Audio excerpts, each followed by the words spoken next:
Voilà, merci beaucoup, Maître Bazin Pembe. Bon début de week-end et bienvenue. Merci beaucoup, Laurent Fabrice. Qui m'y est allé? Merci beaucoup, Maître Bazin Pembe. Merci à Jeudi Saint-Mavoula qui nous suit depuis quelque part. Jeudi Saint-Mavoula, des très très bonnes choses à toi. Je te salue, Bambo Tenayo, Ebele. Alors, Maître Bazin, les autres ont clôturé semaine Nabiso. Mais matin, on a le privilège Yaroyambayo pour nako soukisa. Na évité malobana liboso ezanini.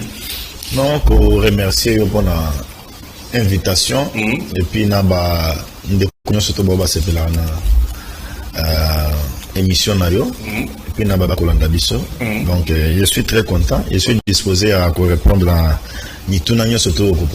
Très bien, merci beaucoup. Alors, Eloïl Bosso de Banango, je vis que tu étais à décaisser, te faire enrôler. Oui. Et comme il a pratiquement fief électoral Nayo, on a besoin de commenter un peu décaisser en haut, par décaisser. Comment va la vie au niveau des décaissés? Je rappelle que décaissé est dans la province de... La province de Chikapa. Kasaï, donc de Chikapa. Très bien, allez-y. Non, ça va. Moi, je l'ai toujours dit que na Boyakaba origine, je suis décaissé. Et cette fois-ci, on a préféré se baser à ma demande et à bande konanga yakuna. Couper ça, Kotia Moutou, ne va Moussoba Lobaka. On va tenter aussi l'aventure cette année-ci. Na niveau, il y a décaissé pour postuler. Donc, je suis en train de me préparer. Pas de problème à décaisser dans les mètres. Laurent, n'a décaissé, ma problème est d'aller belé. Mais quand est-il qui n'ont pas l'obak? De l'on a décaissé, il y a un problème, il y a Nzela, les alliés territoire, mon ils allaient vraiment très très enclavé. Nzela, les alliés, mayo ya robinet, kout baba mona rangote, ba ebi kout angote, courant les alliés. Donc ceux qui courent les été même moulin au netio bateau qui travaille masango et ceux les autres travaillent dans le groupe. Mais ce qui est bon chez nous, il faut qu'on félicite. Il y a aujourd'hui certains bilingues nandela ya mai azoya ba Kinshasa ba sombi biloko na bango ba memi ba on bazo faire vivre territoire ya décaissé. Donc ba commerçant on va faire vivre le territoire, mais côté gouvernement, même provincial, n'en parlons pas. Donc, situation est allée un peu à malongate. Pourquoi nous nous sommes dit, on a vu tout ce qu'on a vu sur le terrain, on a apporté, on a tenté de dénoncer auprès des autorités pour dire que non, attaque au gouverneur, il y a Kassai, parce qu'ils ont dépendent de Kassai. Azoko kate kosala ba descente kuna okenomona pe ba paisible citoyen kuna bo ba futa kampaku bo ba contribuer à na budget à l'état que biso ba leader d'opinion biso ba autochtone kuna notabilité kuna ndenge to biso France ya kuna to ya na Kinshasa to dénoncer ngo pa ya ba autorité pour netino de que c'est survivre. Mais je peux vous rassurer de pangai c'est une souffrance et ali calvaire au bateau ba les kuna à travers ça kuna. Alors, il n'y a pas de route, il n'y a pas d'eau, il n'y a pas de marché, il n'y a pas, je ne sais pas. À part, on a eu les années, il y a tant que Toloba Kinois, Toloba, quelqu'un qui a de l'ambition, et on comme député à circonscription. Quel est ton apport? Les gens peuvent organiser son année. Ou bien il y a d'autres personnes également, ou bien l'État, il y a un projet avec les PDL 145T. Est-ce qu'il y a bénéficier quand même dans Makambouana? Non, ce qui est vrai, j'étais dans le territoire et dans le village, en tout cas, projet, il y a 145 territoires et communes à Nukunati. Je n'ai pas vu, je ne peux pas torturer ma conscience dans le Lobelo ou Lukuta. Mais dans l'Italie, engagement, il y a des caissés. Comme notabilité, je suis en train aussi d'aujourd'hui de me battre parce que décaissé et cause à 145 villages. 145 villages. Si je me trompe, il y a Belé. Donc, je suis en train de me battre aujourd'hui dans ma maigre moyenne. Il y a une route, Kobanda village, Moko Babengi Bololo, ti na village mosusu babengi Iassa bato adekese babalo na ngai donc bakozala nanga d'accord cette route là ezande ngai mutu na fongoli yango une route ya 85 km ngani mutu na fongoli nzela wana na sali yango ngamoko et j'ai vu aussi que na territoire na bisope ba wenze zali mais ba maman ba banda ko teka na ba condition moko vraiment ya bien té aujourd'hui il y a un marché oyo ngani mutu na sali et même na village mosusu ba bengi ozala surpris parce que la village wana yebi yango tenga ngamutu na yebi ko banda kolongwa dekese centre ko ke na village mosusu ya o ba bengi Congo ba pont ezala kité bato soki mama soki azokende bilanga fa kota na mai lelo tuma ba mai nyonso wana tout ngani mutu na ba pont tout avec mes maigres moyens aujourd'hui les jeunes n'en parlons pas bazana ba activité babal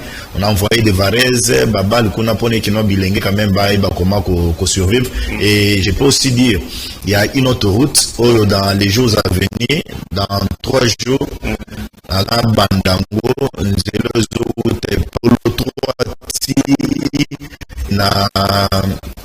na Mbusenga lobi ba village yango na Mbusenga azo fongola nzela wana ya 35 km azo fongola nzela wana pona ko permettre ete désenclavement pe ezala la banzela nyonso wana na osalango et j'ai moto pona ete non ba activité sale maka pona bato ba au moins que nzela soke fu bato ba olikiza bien te mais moto soke ezoleka eza un peu donc on a une bataille oui je peux vous dire ndeko nanga Laurent soki biso to wana Kinshasa to wana moi $100 soki to kanisa bao bazana mboka te c'est une souffrance eza passe donc oleke to si saranyo soka na Kinshasa wa moko pe total rapé côté to uta Kinshasa oui on est congolais on est à République démocratique du Congo capitale la biso yon sommet mutu na mutu soki azo penser kota la paix na mboka na bango et vous la bien vraiment makasi soit autongi kaka mais pas na bino soko keyo ke lo place à kolala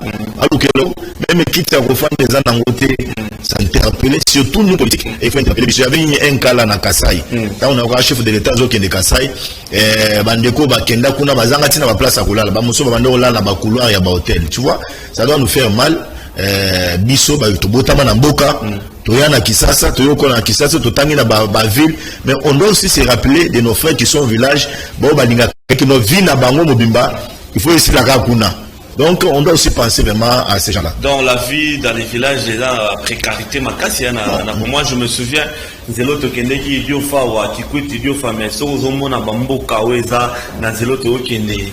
Non, mais dans la 21e siècle, va être humain. Biso, on a aucun décaissé. Nazwaki Nzela, Nazwaki Transco. Na komi na Kikwit, Idiofa Dibaya Nazui. Nazui boato ti il est beau, à partir il est beau. Nazui Nzela ya makolo na moto. Mais ce que komi na ba village mosusu ndeko na ngai Laurent, il vous dit non, nous avions intérêt à bousculer l'autorité d'Abisso. On a été basala mieux pour na Congo. Ou comme le village mosusu omoni motazo tambola à bombika à côté assez, côté à Likolo et à vide. Et dans moi c'est dans mon balai. Non mais et l'ambé ezata au sala ndeni. Ozo comme on a ba place mosusu on a attaché aux autres qui Kikwit. Bato na nzela ko longwa Kinshasa Kikwit. Ba petit au batel mana ba balabala ba zo we la nani comment kopalo ya bamayo oui il y a un homme avec un boboé ba petit wana nzela wana ba zo we la yango et pona bango et servir à Kabango et Belozo sentir degré il y a sous-développement autour de la République démocratique. Donc nous avons intérêt, moi j'ai toujours interpellé l'homme politique congolais. Hein? On doit aussi penser à nos villages. Même à on va voter, mais on doit aussi penser à nos villages. Mais c'est un travail au sein de Banamoto. L'individualité, le roi Yona Badon, ça doit être toute une politique qui a nettoyé la paix d'elle, ça, 45 territoires. C'est une bonne politique, mais est commandée partout. Quand tu dis qu'il y en a des qui c'est commandé, c'est inquiétant. Non, mais je peux pas, je l'ai dit ici, torturer ma conscience. Peut-être Ezanko et Kokoma. Je suis de l'Union sacrée. Oui. Mais lorsque je l'ai dit sans frein. je souhaite que ekoma na territoire na biso. Moi un individu nazo fongola nzela 85 km, nazo fongola 35 km, nazo sala pont, mais la responsabilité de l'État est à responsabilité de l'État est à parce que moi je fais avec mes maigres moyens comme étant avocat. Mais sur l'État, je suis appelé à interpeller l'État et je l'ai dit ici. Vous pouvez vous imaginer n'être décaissé. Toi, on a 46 villages, comme je l'ai dit. Territoire Moko Mouneni de Konanga Laurent. Mais un gouverneur Nabiso, il y a Chika Pandekopie, mais Atika Loko Makunate, Apasaka Kumata Kunate, Ponaye, Kotambo la Likolo moto, ils ont risque Ponaye. Même pas pour eux, ils ont décaissé, ils ont comme là, Acha Karbila, la Moutou Kanaye, Bafouta Raba ministre Naye, Bafouta Raba fonctionnaire Naye. C'est inconcevable. Et Batoa Bongo, au croisé Maboko, au Bandobete Laye Maboko, parce qu'il est au sein de l'Union sacrée. Il dit non.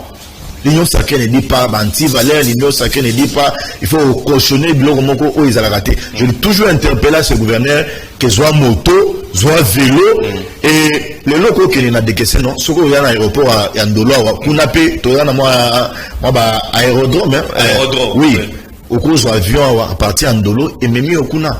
Avec $7,000, ok, Kuna peut aussi. $7,000? Oui, au louer, on va partir en dollars, au titre de louer Yomoko. Oui, au louer Yomoko, na batona, au Komikuna, 2, 3, 4 jours, au Kosa, la bazon, sur les sous Kinshasa, ok, Chikapa. Mais, ce monsieur, je l'ai interpellé plusieurs fois. Donc, ana matoi mangungi moko zana idede. Ana matoi mangungi moko zana idede. C'est une autorité quand tu dis ça, matoi mangungi. Tu sais, les gars la père à ma père. Obi excellence. Terme en excellence, c'est avoir valeur et pas peuple. Mais ce que vous parvenir, il y a qu'à exploiter, qu'à utiliser terme avec excellence, il n'y a pas d'autre phrase pour traiter comme tel. Et surtout que il n'y a rien d'injure. Na le biso na lobi moto ayoka raté. La française à moi plus propre que et à mon onabiso, ceci il dit na zoaki phrase monsieur Rolobate na lobaka bongo et soyez pour na et travailler jour mo lobe que non la moki na tongo a eu ce conseil de sécurité que non bon préparer chemin na ok na dégaisser au salangé c'est moi. Mais il y a quand même une lueur d'espoir pour na décaissango ou bien na ba village monsieur au travers PDL 145 T que makambu ça peut aller. Non, moi je l'ai toujours dit. J'ai énormément à considération Belé et pas président de la République Félix Antoine Tshilombo Tshisekedi. Et entre parenthèses, même là tout le temps on a créé campagne, dans j'ai dit à ce peuple, vous votez. J'ai dit à ce peuple, j'ai fait de tout mon mieux. Si on a déplacé le président de la République Félix Antoine Tshilombo Tshisekedi à décaissé, on a déplacé à ta autorité au Yangai Batu le Kobo, à comme appel à décaissé, mon écran, mettre bazar sur ton Yangai, maintenant qu'il y a un mboka. Donc, moi j'ai encore de l'espoir que lorsque nous serons, peut-être moi bâton de commandement, on utilisera notre influence et pas l'autorité. On a comment à condition de vie à Bandeko vivre à décaissé. Très bien, merci beaucoup Maître Bazin Pembe. Alors, si je me souviens, il y a un rapport avec la ville de Kinshasa. Nana Yoto Yebi, le samedi dernier, au Théoroleka, pendant que il y a un gouverneur qui a enseigné à Kinbopeto, Banzela la propre, Bakase Zalate, Basaché Boramate, Banine Zalate. Mais lorsque il y a un autorisé à marcher avec ce qui a causé, n'a pas salité ou éthique par après. Parce que Bari Bukamaki, suivi dans vos alaguités. Si les lieux comme Talongoli, débris à l'ongoli salité n'a n'engenaye. Alors, marche n'enge salemi, casque salemi, ma bébé, salemi, tout le monde appelle Moutakombi azate, Moutabalaye azate. Alors, ça, c'est aimer une chose et son contraire, ou bien la logique, il fallait à la modèle loi. Laurent, d'abord, le problème, il y a développement, il y a Mboka. Il y a ville et dépendara d'abord, on a conscience, il y a bateau bazo vivant. Très bien. Dans la population. Oui, population peut avoir une part de responsabilité. Très bien. Parce que gouverneur, à cause de la peut-être à la tenté, comme on a Lemba, comme on a Kisenso, comme on a Banzalemba, on habite sur le comment Banzalemba, côté, il y a ce qu'on a côté à Nini, il y a Baraga, donc, ouais, sur le Komikuna, Ngobilako, Longatier, Moroninga, Olonga, Okoma Kunate. Mais ce qui bino bolingika kaiti non autorité qui no bomisela bino ko wana ezama mabemingi bino moko na ba initiative na bino ya bana quartier bana commune bana avenue wana bomi bongisi le bino to somba basak to kunda boy parce que tant mbule betaka autorité ayaka te a souffert à bisoté biso ba to mona passe biso mo to misalela. Mais il se fait que dans la ville province à Kinshasa, il y a aussi un problème. Habité sur le choqué, il y a un problème d'inconscience ngana mona pas na biso ba Kinois. Donc Kinois à part ya kozala mutu makasi azala sans fautiste. Vous pouvez vous imaginer mutuna ameli na yemai à côté na supermarché, à côté na boutique à payer ma bouteille na yamai. Na komi na nzela bwaki soko yebisi eloko sali ya yebisi réponse à opesa albina est-ce yo bongisa mboko olingo te yanga nini papa tikanga na kende. C'est ce que nous vivons dans la ville province de Kinshasa. Mentalité. Maman wa yazoteka na wenzi. Européen moko azolanda biso. Allié kwanga na yena dendo. Akia sombi kwanga dendo batie na kati ya ça. C'est tant aussi solia kwanga bakasa ya kwanga wana aubakango ka place ya zawana chasser wana abaki en place za soki ko yebisa longola réponse kozwa donc égoté ya yo au mécanisme de ça été. Donc nous avons un problème un peu il y a incivisme et d'aller caractériser biso, mais les autorités ont aussi une part de responsabilité. Je viens Ngobila qui a des trucs partout, il faut aussi les reconnaître que la moyenne est à niveau super lemba babukaki en tout cas basali très bien, mais vous allez constater que nos babouki quand à niveau bâti ba faire en place shop ya Vodacom et Zalaki, mais libulu moko ezali ko se créer place wana, mais autorité a vu azo penser libulu ezabele mike ezakutu wana te wana ya super lemba mais soko longo super lemba ozo kendeti avant en face ya nini ya Igo Tanzambe wana parce que bacha monima Igo Tanzambe libulu wana na bele plusieurs fois ba autorité ezo comme mamunene ezo créer embouteillage. Et il y a aussi la part aussi, il y a Bisso. La ville à Kinshasa, nous avions aussi un problème dans les chauffeurs, tous en Bango.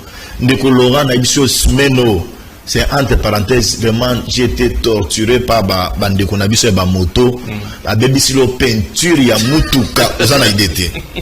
Donc, Bango, Bazarani, tu vas fourni. Donc, ce qu'on tient dans le cadre espace libre, il y a Mutuka. À profiter, tant on profite, on a un bébisilo couleur, à bébisilo couleur, ce qu'on y est d'ici, ce qui va sortir de sa bouche, c'est ça, manger. Donc, si vous avez un nerf solide, au gros kita, allez, au bandier à Makof. Donc, nous avions un problème sérieux dans la ville de province de Kinshasa. Pourquoi moi je l'ai toujours dit, c'est que Jekoko et Ngobila sont en train de faire, c'est une bonne chose parce qu'il faut rétablir l'autorité de l'État dans la ville de province de Kinshasa. Très bien, mais sur la marche, c'est Salemaki, Salité, et pendant partout, tout le monde est des villes pour débarrasser. Bon, marche, là c'est de la politique. Politique étant oiseau, il y a la marche, il s'amène avec esprit. Avec tout. Ça mène avec tout. Azo y en a Pinet, Azo y en a Alimette, Azo y en a Kabira. Donc, parce qu'on a marché. Tant que il y a au coco de la station d'essence, on a moi carburant na mouké na katia bouteille, ya mayo wana tient na poche, aux autres tambona Alimette na yo, aux autres tambona Pinet na yo. Mais c'est déconseillé, hein? C'est déconseillé, mais c'est ce qui se fait. Vous n'avez pas vu brûler les bakolongola la charge na hôtel de ville à Kolongola. Parce que c'est lui qui a autorisé sur 2 ou 3 marches. Bon, ça c'était un problème, une erreur. Dans les chefs, il y a gouverneur, il y a ville aussi une part de responsabilité et pas yabiso acteur politique. Parce que ndekwana tango bandeko tambo obi na betelo iso moko obi biso tango to tambo na fait Etienne Tshisekedi wa molo na kati ya mboko to ibaki te no makambo ya jeudi serveur ezaki eloko moko kwa aboutir jeudi serveur ezaka na mboko tango to réclamer pas nange ki no sengele oui je vois to ibaki te no bord wana et kwa aboutir te et ko singa te eloko kuti ya malonga ya okendo contrôler place wana el mo ko zalate mais to banda ko sala nka bacho il faut vendre l'image et pas communauté internationale ko ça la pression. C'est ce que nos frères aujourd'hui sont en train de faire. Baza conscient que no ba bord wana za bacho politique. Est-ce que vous pouvez vous imaginer que nous tous en 6 mois, il y a une élection. Net biso na bakije na biso politique. Comme on sait na biso déjà ba dossier. Bon constituer déjà ba dossier na bino. Awa, je vis Top Congo.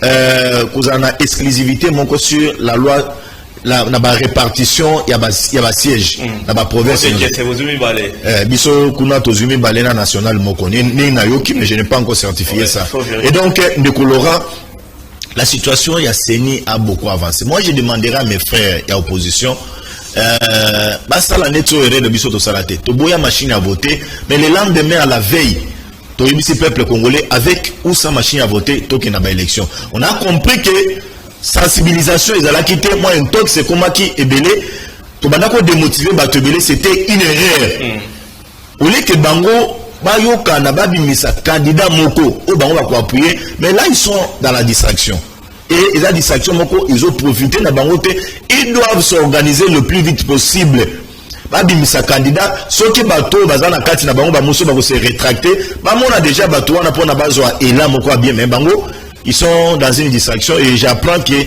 entre bango moi banungu nungu ezali bazo kanate parce que de mon akilobi na marche ndeko Fayulu Mozi nani Katumbi akimi matata akimi batika Katumbi nani Fayulu na sesanga atikali bango mibale et j'apprends aussi wane comme si ko ba minga ngoni na français et comme si ko chantage na bi c'est ça chantage té parce que na banda Olanda lobi Top Congo en direct na kati ya car Olanda donc reporter ya Top Congo wana azo sala zolo bano manani Katumbi na matata bakei batika sesanga na Fayulu donc tu sens que ba divergence d'idées za katikati na bango moi boyo kanizate ils doivent s'assumer. C'est pas d'autres qui ont erreur à boyer et vous allez vraiment bien. Mais pourquoi comment je peux dire autre chose le ça là jeudi serveur. Mais bon là tu vas le ça là. Oui. Oui. Mais il faut aussi laisser les autres. Mais Laurent au bazo tika bango de konanga lomba tika bango moni bazalaki na bazalaki lobi bazalaki même pas 500. 4 leaders. Mon frère Odi Mbongo ils sont dans mototé. Oko soma motolelo na Mbongo. Sombi elobi mais 3e jour à Rolobate. Ah na komi Moumbu. J'ai été un peu très peiné et dans ndenga mabete comme on a 4 leaders bazo kokate ko mobiliser à 500 personnes. Et puis drone moko ezui bango likolo. Vraiment, il y a un quatre bango vraiment et ça n'a pas c'est belle. Ils doivent cesser avec cette histoire-là. Pas changer dans nos stratégies, peut-être stratégie, on a bagobika. Très bien. Merci beaucoup, Maître Bazin Pembe. Alors, 4 minutes avec toi pour aussi ça, parce que les 5 dernières minutes, c'est pour la rubrique anniversaire, n'a pas dédicace, alors, s'il faut résumer tout ce qu'on a dit ici, bien, tu as un message à adresser, n'a pas quinoa pour, n'a pas surtout, bazo, landabiso, parce que na moni riche color Richard Nimi Kumbu oui bien la maison na pesi bien mbote place à belé ouais riche color na pesi mbote vraiment mbote belé nzambe azana message. Merci beaucoup de Laurent, d'abord c'est vous remercier il va avoir un message le rappeler ba kino est belé mais cette fois-ci on a mis décidé que na ba na pe ko le mboka na ngai parce que bato belé ba mona moko bato ba sana ba source bato moko moto moko pona ya lobe ke no ngana moto idio fa na télévision zo banga parce que fani na kin mais ngana zaka fier ya kolobe ke no je suis un villageois de Dekese je suis né à Bololo na zenkwe na sima palais donc na banga raté koloba il faut na lobela vraiment Dekese non il y a pas de honte à parler de soi il y a pas de honte à parler ba mususu ba banga ba mususu ba soni sala bango non on a vécu tout tangati okoza na maso tangana e classe mais ya chebino wapi akoyebisa te surtout minute biso ba to evoluer na balumbashi o mutu na mutu uti wapi ya koyebisa ata soki a les des passages na kina bino na utakina mais aboyi ba jino ya bango donc moi je suis fier ya kolobe que non je suis un autochtone de Dekese, je suis un notable de Dekese, je suis appelé à parler de mon territoire, où on les alité, marcher bien les alité, où il y a conditions à ma longue alité, pour en éveiller ma autorité, pour en être mon copain. Fatia kuluka tamo maluba mukepenenga yoka ngai ayoka a Dekese za kai mona ke Dekese ba ti palo baka Dekese za la kabazan za moto Dekese na ke na Dekese Jean-Michel Samalukonde aloba Dekese za la kana ke ne pe na Dekese parce que toujours le la première ministre de Laurent la lingina féliciter premier ministre je vis premier ministre Jean-Michel Samalukonde na Calais place nini Salemaki catastrophe naturelle Salemaki accueilli à Kendo consoler Batouana. J'ai beaucoup aimé. Vraiment, c'est un premier ministre. Il est quand même dans la descente belé sur le terrain. On l'a pas vu avec Matata, on l'a pas vu avec Mouzito, avec Chibala, avec Sami Badibanga. Mais on sent que Sama Lukonde est dans un élan. Il y a Eloko Salemi, Azo qui ne consoler le peuple congolais. Vraiment, il a intéressé dans les annales. Non, c'est des sons de voix, bien sûr. Les actions humanitaires, peuple nayo, à Koufaki, Bonaboy, c'était une obligation. Il n'y a pas de félicitations à cela. Non, ils allaient devoir naïe à Kenerosala, mais nous avions vu le Premier ministre Nakaba, il y a beaucoup de catastrophes Salemi. Il y a Tindika Mbongo. Il y a un volcan. À l'époque là qui était Premier ministre, n'a évité ce qui a quitté sur le terrain. C'était Chibala, non, les papas. Sylvestre Ilunga, n'a évité à Kitarate. Je ne me trompe pas, à Tigara qui quitté sur le terrain. Mais Sama, tu les vois quand même descendre, vraiment, il faut dire merci Naye. Et l'occasion ça on les a peu bien parce que Kosololana Batouana de vivre boyer et ça peu malam. Attaque on na yoka ken mbonga ba sinistré moko boyer na oketi no ba détournango ba incompréhension entre affaires sociales et finance. C'est décevant vraiment. Très bien. Autre question de mentalité, mentalité de la population, c'est aussi les autorités. C'est autour de l'autorité, la miyi bibaliki et belé. Une autorité pour avoir un $10,000, il faut voler. Donc, à se contenter d'un salaire n'a été. Il faut détourner, il faut le moi non. Nous avions affaire vraiment en République démocratique du Congo. Il faut changer la conscience. Et moi, je l'ai toujours dit, cette nouvelle génération, où ils allaient koyao, c'est un tout relever moi défi. Très bien. Tout relever défi vraiment, ils allaient au Mokwama. Défi, il y a impunité, il y a non, politique impunité, pour cultiver au moins moi, valeur, moi, et pour faire rehausser vraiment niveau intellectuel, il y a peuple congolais. Très bien. Merci beaucoup, Maître Bazin Pembe. Tout le week-end, ouais, le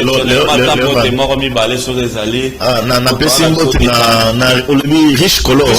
Oui, na pesimbote na riche color et puis na pesimbote pe na ils ont publicité place na kendo tika pe moi bilamba na ngai ya ndeko na sous région comment on l'appelle encore Pressing et pas Edouard Poba. Nous destiné et pas Edouard Poba les places na oui na tira bilamba kuna na PC pe mbote belé na PC pe bandeko na nganyo surtout ya décaissé oyo bazolanda biso de par le monde mais abo pe ça bakina mbote na pe ça mbote mozozo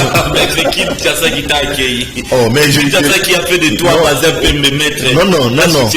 C'est décaissé qui a fait de moi qui je sais pas si j'ai été né à décaissé. Non, ils sont ignorés bango de la bine na repesa ne bango mote na pesi ne bande ko na décaissé. Merci beaucoup maître Bazin Pembe. Voilà, mesdames et messieurs, c'était la maître Bazin Pembe. On était détendus, lelo soyez un peu virilate, on était doux, tout solo bien.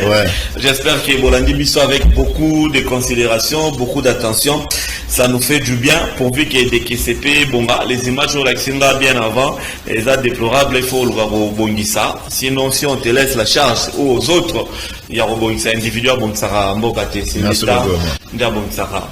merci à vous d'être venus et bon week-end à vous. On a l'impression ça masse na mbote na place Azali, mais c'est Alikone.